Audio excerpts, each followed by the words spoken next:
வணக்கம். இது சீரடி சாய்பாபாவின் வாழ்க்கை பற்றின ஓர் கழுகு பார்வையின் 4வது பகுதி.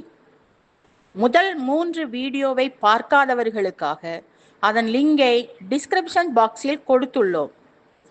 சென்ற வீடியோவில் கேட்ட கேள்விக்கான பதில் இதோ. இந்த பதிலை சொன்னவர்கள் சுமதி, ரூபா மற்றும் ரம்யா. இவர்களை எங்கள் super star of my life Saibaba channel மூலமாக வாழ்த்துகிறோம்.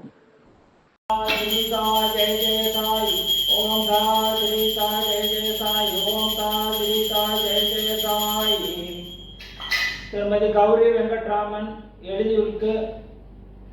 என் வாழ்வில் சூப்பர் ஸ்டார் சாய்பாபா என்ற புத்தகத்தை அடிப்படையாக வைத்து யூடியூப் சேனல் ஆரம்பித்திருந்தார்.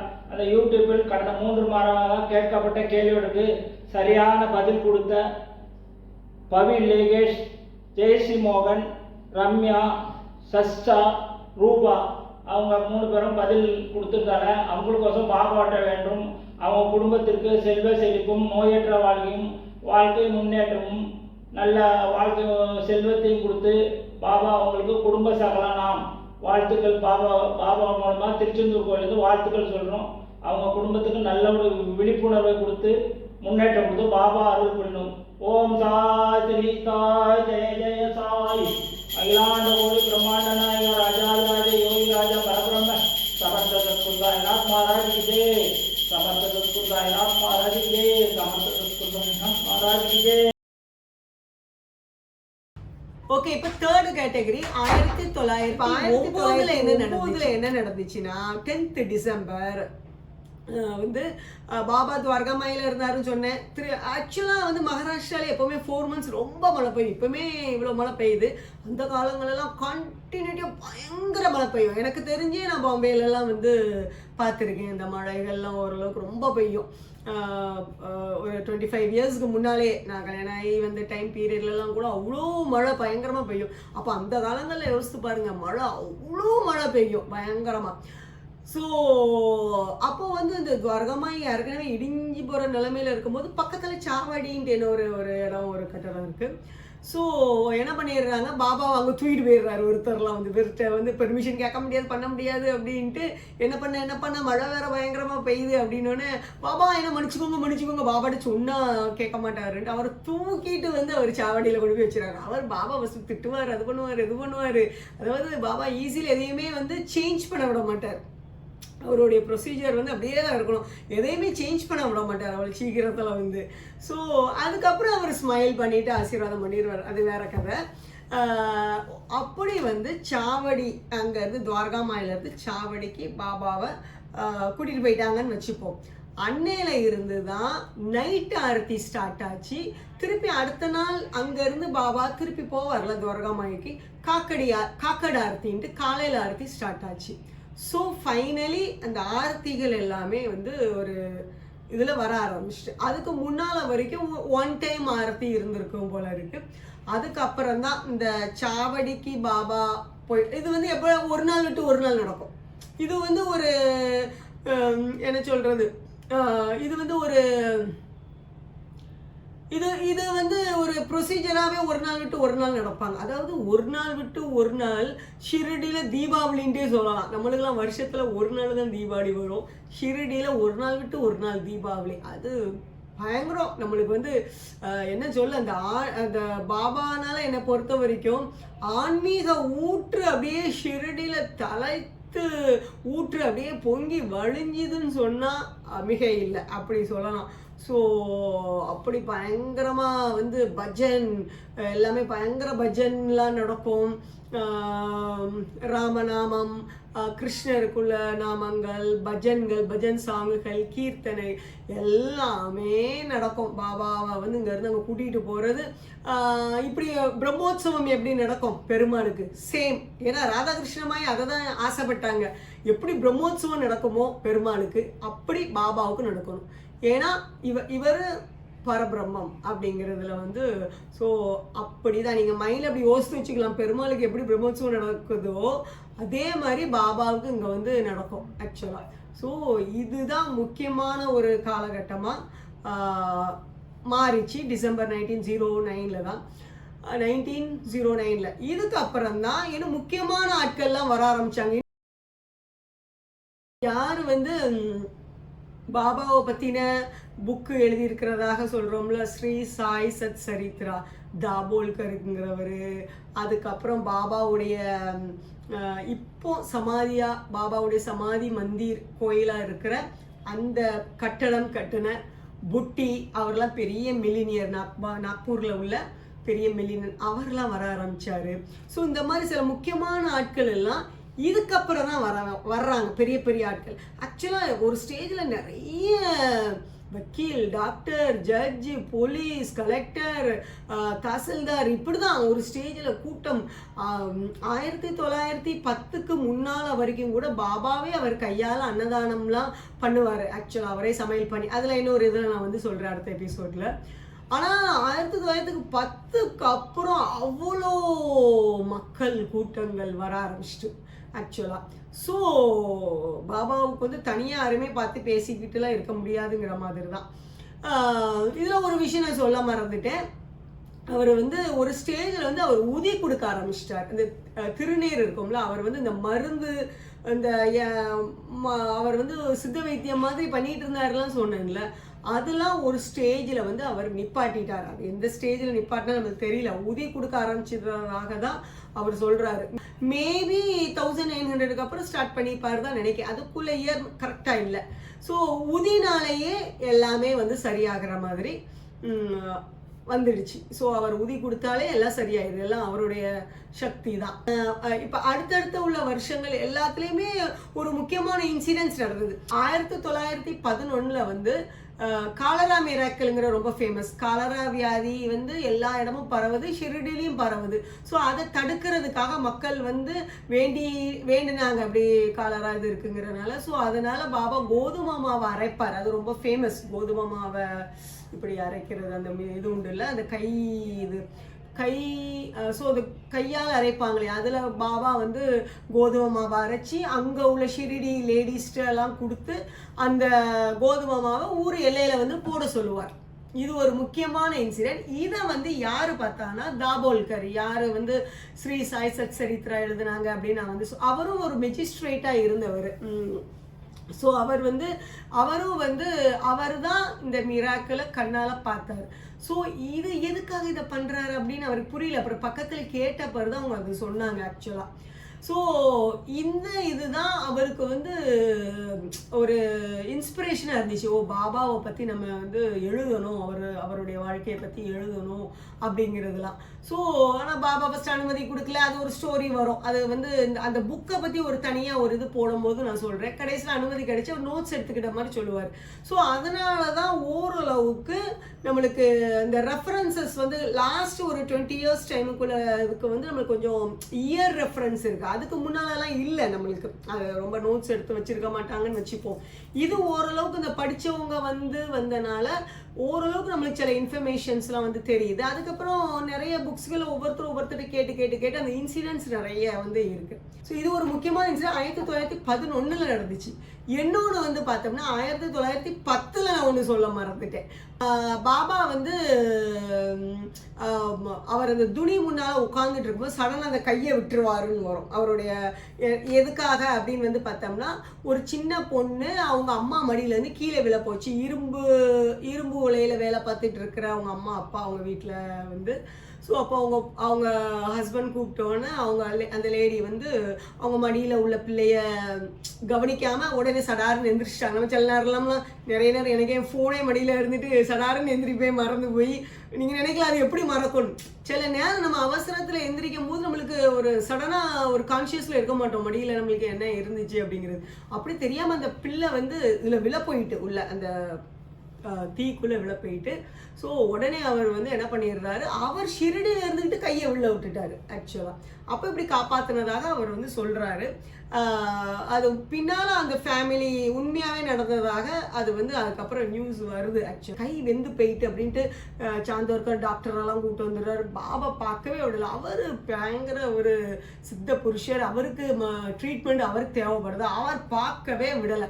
ஸோ இந்த பாகோஜிங்கிறவர் மட்டும் அவர் தொழுநோயாளி, பாபா கூடவே இருந்தவர். பாகோஜிட்ட சொல்லி அதில் வந்து ஃபுல்லும் நெய் தடவி மேலே ஒரு இலையை வச்சு மூடி பேண்டேஜ் மாதிரி கட்டி வச்சிடுறது. ஸோ இந்த ப்ரொசீஜர் வந்து டெய்லி பாகோஜி பாபாவுக்கு வந்து பண்ணார். மகா சமாதி வரைக்கும் 1918 மகா சமாதி ஆனார் பாபா. அது வரைக்கும் இது நடந்துக்கிட்டே இருந்துச்சு. இது வந்து எது மாதிரி அப்படின்னு வந்து பார்த்தோம்னா, நம்மளுக்கு திருப்பதி பெருமாளுக்கு வந்து பார்த்தோம்னா இங்கே கற்பூரம், பச்சை கற்பூரம் வைப்பாங்க இந்த இடத்துல. ஏன் அப்படின்ட்டு வந்து உங்களுக்கு எத்தனை பேருக்கு தெரியும்னு தெரில.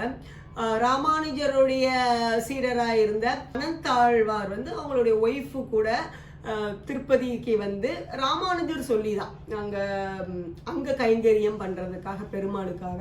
ஸோ ஒரு குளம் வெட்டி ஒரு பூந்தோட்டம் அமைக்கணும், அந்த பூவெல்லாம் வச்சு பெருமாளுக்கு வந்து மாலை சூடணும் அப்படிங்கிறதுனால இது வந்து ராமானுஜர் வந்து தன்னுடைய குருங்கிறதுனால தான் குரு சொன்னது தான் நல்லா பண்ணணும் அப்படின்ட்டு இவங்க வந்து எல்லாம் பண்ணுறாங்க. ஒய்ஃபு கூட கன்சீவாக இருக்காங்க, குளத்தெல்லாம் இது வெட்டுறது. அப்போ என்ன பண்ணுறாரு, பெருமாளே வர்றாரு, ஒரு சின்ன பையன் ரூபத்தில் வந்து ஹெல்ப் பண்ணுறதுக்கு வர்றாரு, மண் எடுத்து போடுறதுக்கு. அவர் இல்லை என்னுடைய குரு சொல்லியிருக்க வேலையை நான் தான் பண்ணுவேன் அப்படின்ட்டு அவர் கொடுக்க மாட்டேங்கிறாரு, பெர்மிஷன் கொடுக்க மாட்டேங்கிறார் ஹெல்ப் பண்ணுறதுக்கு வந்து.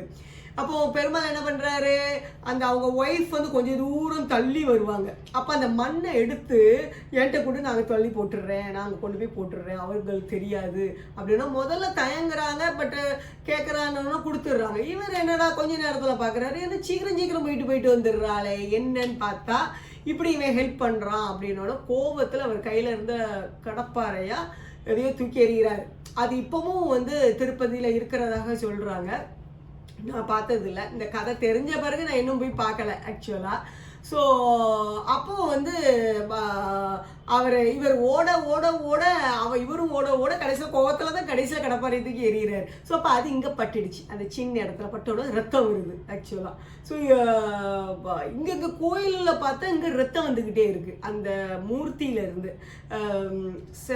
சிலைன்னு சொல்ல மாட்டோம், பெருமாள்கிட்ட இருந்து அங்கே ரத்தம் வந்துக்கிட்டு இருக்கணும்னா என்ன ஒன்றும் பண்ணி பார்க்காங்க, தொடச்சி பார்க்காங்க, அங்கே உள்ள பூசாரிகள் ஒன்றுமே நிற்கலை. கடைசியில் இவங்க 2 பேரும், இவர் கோயிலை நோக்கி தான் ஓடி வருவார் இந்த சின்ன பையன். அப்போது அந்த அனந்தாழ்வாருக்கு அப்போ தான் புரியுது அவருக்கும் ஒரு ஒய்ஃபுக்கும் பெருமாள் தான் வந்திருக்காரு அப்படின்னு. ஸோ பெருமாள்கிட்ட அவனை இப்படி ஒன்றை போய் அடிச்சிட்டேனே அப்படின்னு மன்னிப்பு கேட்டுட்டு பச்சை கற்பூரத்தை எடுத்து இங்கே தடவுவார்.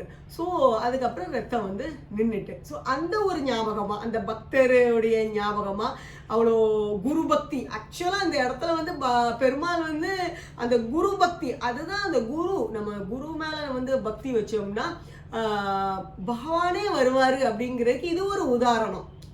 அதனால தான் பாபா மாதிரி உள்ள குருவெல்லாம் நம்ம வந்து பாபா மாதிரி உள்ள குருட்டெல்லாம் நம்ம சரணடைஞ்சோம்னா தெய்வமே நம்மளை தேடி வருவாங்கங்கிறது உண்மை ஆக்சுவலாக. ஸோ அந்த மாதிரி அதே மாதிரி எனக்கு இந்த இன்சிடென்ட் தான் எனக்கு வந்து ஞாபகம் வந்துச்சு. அதே எப்படி பெருமாளுக்கு அந்த ஒரு இது இப்போவும் நடந்துகிட்டு இருக்கும், அதே மாதிரி பாபாவுடைய மகா சமாதி வரைக்கும் இது அது ஒரு ப்ரொசீஜர். அது என்ன சொல்கிறது, அது ஒரு சேவையாக டெய்லி நடந்துச்சு. அது ஆறி இருக்கும். அது வருஷம் எப்போ ஆயிடுச்சு, 1910 நடந்தது. ஸோ 8 வருஷம் வரைக்கும் அவருக்கு டெய்லி வேலை. அது அவருக்கு அந்த ஒரு அனுக்கிரகத்தை கொடுத்துருக்காரு பாபா வந்து. பாகோஜி வந்து அவருடைய கையை தொட்டு சேவை பண்ணுறதுக்கு. ஸோ குருவுக்கு பண்ணுற சேவை கடவுளுக்கு பண்ணுற சேவை ஆயிடுதுல. அதனால பாகோஜிக்கு சில நன்மைகள், கர்மாக்கள் அழிஞ்சிருக்கலாம், ஏதாவது நடந்திருக்கலாம். அதனால பாபா அவருக்கு இந்த பணியை கொடுத்ததாக கூட இருக்கலாம். ஸோ 1910 இந்த மிராக்கள் நடந்துச்சு. 1911 காலரா மிராக்கள் நடந்துச்சு. 1912 தான் ராமநவமி கொண்டாடப்பட்டுச்சு.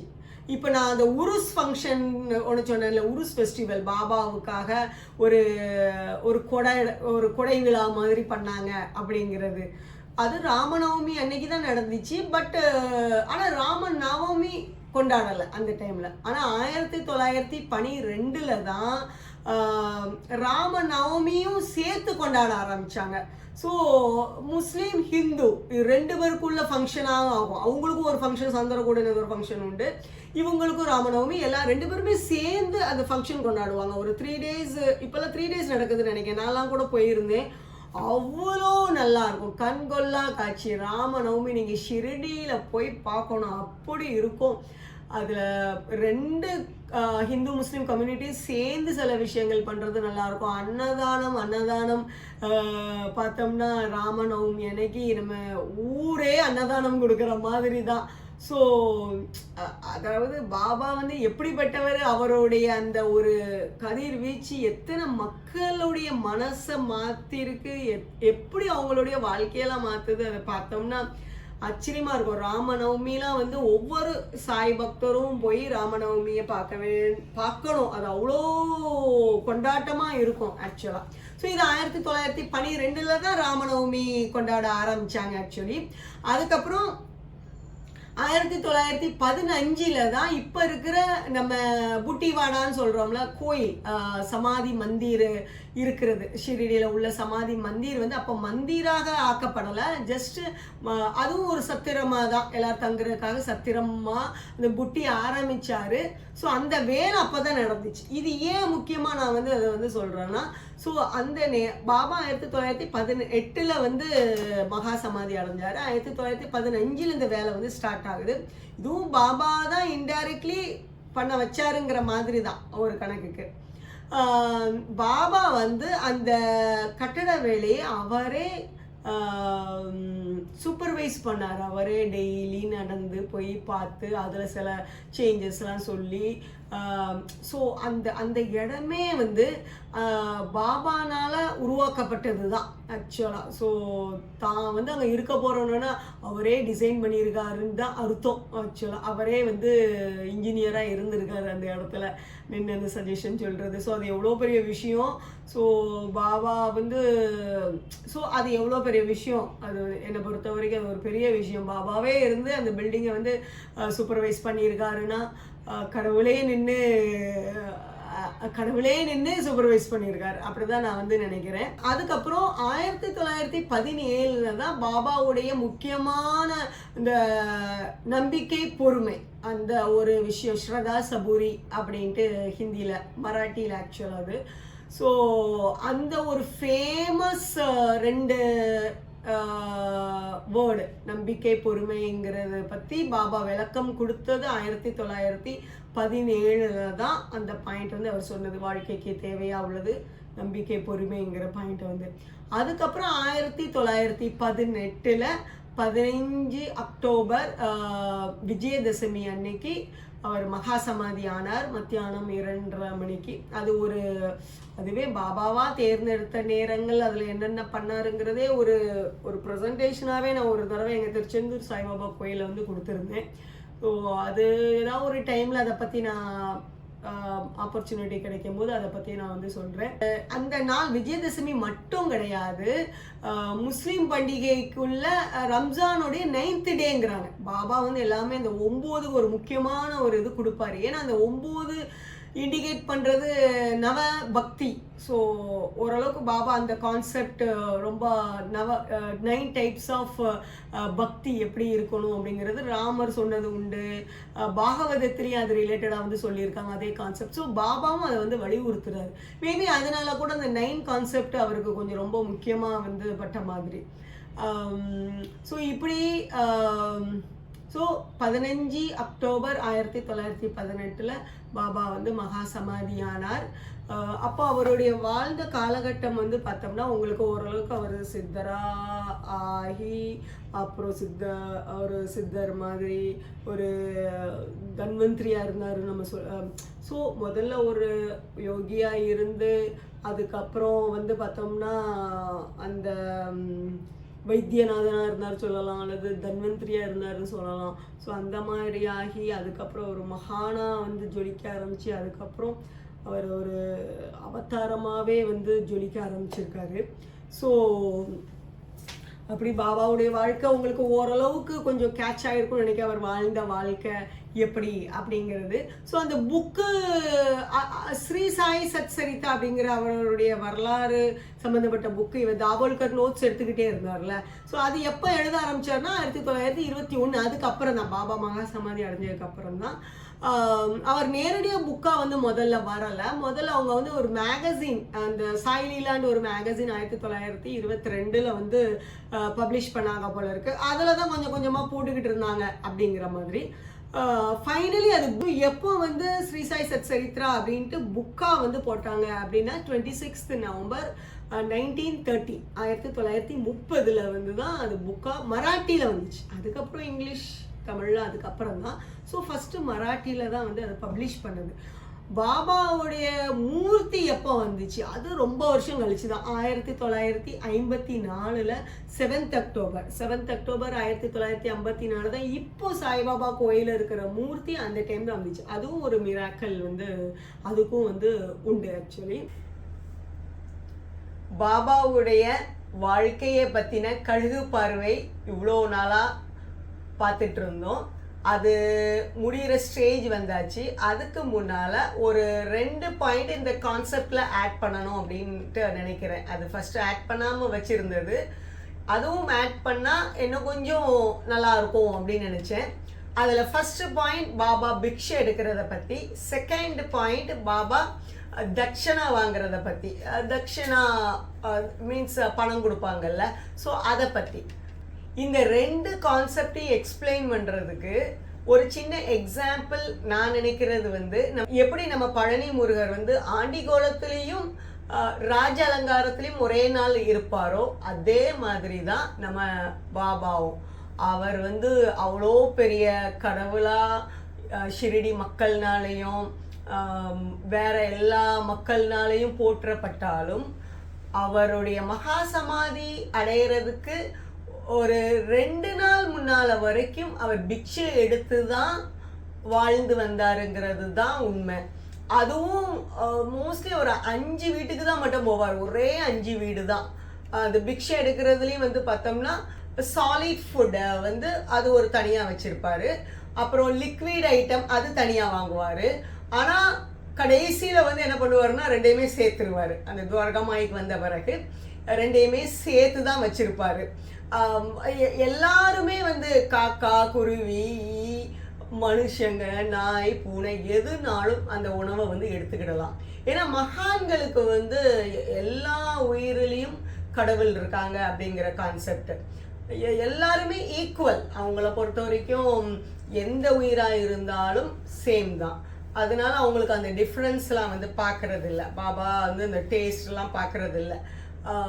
அது வந்து சொல்லுவாங்க பாபாவுக்கு சப்பாத்தி பிடிக்கும், அது கேசரி பிடிக்கும், பொங்கல் பிடிக்கும்.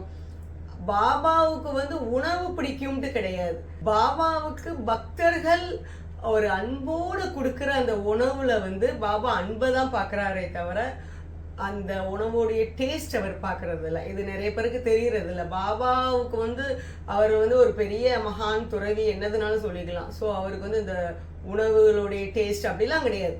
அவங்க எந்த அளவுக்கு அன்பு, அவங்களுடைய அன்பை தான் அவர் பார்க்குறாரு. அது அவங்க அவ்வளோ அன்பாக கொடுக்குற பட்சத்தில் அது ஆர்வமாக போய் அதில் வாங்குவார். அந்த கதைகளே அப்படி தான். ஸோ அது வந்து பிக்ஷை எடுத்து தான் வாழ்ந்தார் அப்படிங்கிறது ஒன்று.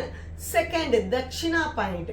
ஸோ இந்த தட்சிணா பாயிண்டை பற்றி சொல்லணும்னா, கூட்டம் நிறைய வர ஆரம்பிச்சிட்டுங்கிற பட்சத்தில் அவருக்கு நிறைய பணங்கள் வந்திருக்கும். அப்போ அதை என்ன செஞ்சார், அதுவும் வந்து பணம் வந்தாச்சுன்னா உடனே அவர் எல்லாருக்கும் பட்டுவாடா பண்ணிடுறாரு. அதான் நான் சொன்னேனே, பழனி முருகர் மாதிரி அவர் ராஜாவாகவும் உண்டு, ஆண்டியாவும் உண்டு. ஈவன் இன்கம் டேக்ஸ் டிபார்ட்மெண்ட்டில் இருந்து கூட ஒரு ஸ்டேஜில் இவர்கிட்ட நிறைய பணம் வருது அப்படின்ட்டு செக் பண்ணுறதுக்காக அனுப்பி விட்டுருந்தாங்க போல். பார்த்தா அவர்கிட்ட பணமே இல்லை, வந்த பணம்லாம் எங்கே போச்சுன்னு தெரியலங்கிற மாதிரி. அப்போ அவங்க என்ன பண்ணுறாங்க, செக் பண்ண வைக்கிறதுக்காக, அதாவது கண்காணிக்கிறதுக்காகவே, டெய்லி கண்காணிக்கிறதுக்காக பண வரவுகளை ஒரு இன்ஸ்பெக்டரையே அவங்க வந்து ஒரு இன்ஸ்பெக்டரே வந்து அங்கே வச்சாச்சு செக் பண்ணுறதுக்கு. டெய்லி வந்து எவ்வளோ பண வரவு இருக்குது அப்படிங்கிறத பார்க்குறதுக்காக. அந்த இன்ஸ்பெக்டர் வந்து நரசிம்ம சுவாமி நான் சொல்கிறேன்ல, அவர்கிட்ட வந்து அவர் இந்த கமெண்ட் கொடுத்ததுல ஒரு 1936லயோ எப்போவோ வந்து அதை பற்றி அவர் என்ன சொல்லியிருக்காருன்னா, ஆக்சுவலி அந்த இன்ஸ்பெக்டர் வந்து ஒரு கிறிஸ்டியன் இன்ஸ்பெக்டர். பாபா மேலே அவருக்கு வந்து பக்தின்னு இல்லைனாலும் அவர் மேலே அவருக்கு ஒரு பெரிய மதிப்பு, அவரை கவனித்த வகையில் அவரை பொறுத்த வரைக்கும் பாபா வந்து பெண்கள் விஷயத்துலேயோ பொருள் விஷயத்துலேயோ எதுலேயுமே அவருக்கு நாட்டம் இருந்ததே கிடையாது அப்படிங்கிறத அவர் கவனிச்சிருக்காரு. அடுத்து பணத்தை பற்றி பண்ணுற பட்சத்தில் அவருடைய பண வரவு கம்மியாக இருந்தாலும் அடுத்தவங்களுக்கு கொடுக்கறது வந்து நிறையாவே இருந்திருக்கு. அது அவரே கவனிச்சிருக்காரு போல இருக்கு. அவரே அது ஒரு பெரிய அதிசயம் தான், அது எப்படின்னு தெரில. ஃபார் எக்ஸாம்பிள் இப்போ அவருக்கு 100 ரூபாய் வருது, 200 ரூபாய் வருதுன்னா யார் வந்து கேட்டாலும் கொடுப்பாரு அப்படிங்கிற பட்சத்தில் ஸோ 400 ரூபாய் கொடுப்பாருன்னு வச்சுப்போம். 200 ரூபாய் வருது ஆனால் 400 ரூபாய் செலவாகிருக்கும், கொடுத்துருப்பாரு எல்லாரும். அது எப்படி? ஸோ இது வந்து அவங்களே மென்ஷன் பண்ணியிருக்காங்க, அந்த இன்ஸ்பெக்டரே வந்து அந்த பாயிண்ட் வந்து மென்ஷன் பண்ணியிருக்காங்க. ஸோ அவர்கிட்ட வந்து அவருடைய செய்கைகள்லாம் பார்த்து அவர் உண்மையாகவே வந்து ஒரு தெய்வீக புருஷர் தான் அப்படிங்கிறது இவரே அக்செப்ட் பண்ணியிருக்காரு. இப்போ இந்த இன்ஸ்பெக்டர்லாம் இதை கவனிச்சனால தான் தெரிஞ்சிருக்கே தவிர அதர்வைஸ் யாருக்குமே தெரிஞ்சிருக்காது. எல்லாரும் நினைப்பாங்க வந்திருக்க பணத்தை கொடுக்குறாங்கன்னு. அப்படி கிடையாது. பாபா பொறுத்த வரைக்கும் யார் அவர்கிட்ட வந்தாலும் நோ அப்படிங்கிறத அவர் சொல்ல மாட்டார். அதுதான் அவருடைய ஒரு முக்கியமான ஸ்பெஷல் கேரக்டரிஸ்டிக்ஸ்ன்னு கூட சொல்லலாம். சில பாபா வந்து யார் கேட்டாலும் கொடுத்துருவாருங்கிறது தான். அதனாலே நிறைய கூட்டங்கள் வர ஆரம்பிச்சிட்டுன்னு சொல்லிக்கலாம். இந்த இன்ஸ்பெக்டர் வந்து கடைசி செக் பண்ணதில் பாபா மகா சமாதி ஆன பிறகு அவருடைய பேகை வந்து கவர்மெண்ட் எடுத்துடுறாங்கல்ல, அவர்கிட்ட என்னென்னலாம் இருந்துச்சுன்ட்டு. ஸோ அதில் பார்க்கும்போது பாபாட்ட கடைசியாக இருந்தது ஒன்லி 16 rupees தான். அந்த அளவுக்கு பாபாவுடைய வாழ்க்கை வந்து இருந்துச்சு. ஸோ அவர் வந்து உண்மையாகவே ஒரு பெரிய மகானாக தான் வாழ்ந்தார். அது அவருடைய பாபா மேலே பக்தி இல்லாத ஒருத்தர் கூட பாபா கிட்ட அவ்வளோ ஒரு தெய்வீக சக்தி இருக்குது, தெய்வீக புருஷர் தான் அப்படிங்கிறத அவரே அக்செப்ட் பண்ணிக்கிட்டாரு.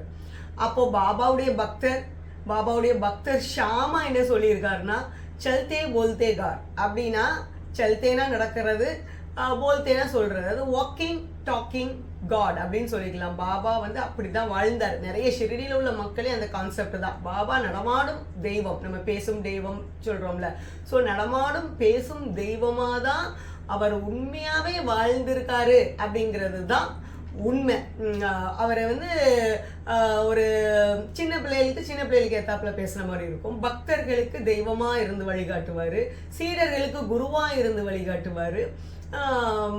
அப்படி ஒவ்வொருத்தவங்களுக்கும் ஒவ்வொரு மாதிரி. பெண்களை வந்து அவர் ஒரு தாய் ஸ்தானத்திலையும் சகோதரி ஸ்தானத்தில் வச்சு தான் மதிப்பார்.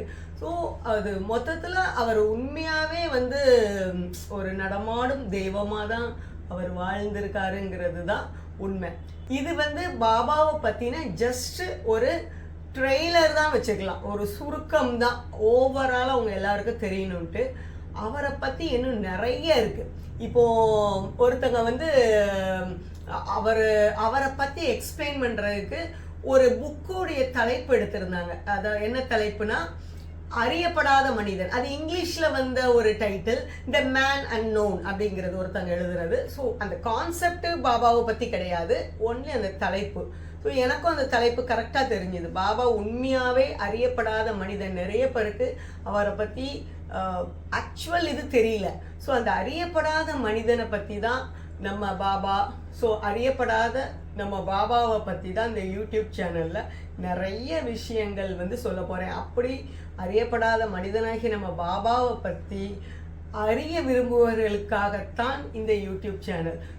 என்னுடைய இந்த சேனலை பொறுத்த வரைக்கும் தெரிந்த விஷயங்கள், தெரியாத தகவல்கள் தான் நிறைய நான் கொடுக்க உங்களுக்கு முயற்சி பண்ண போகிறேன் இந்த சேனல் மூலமாக.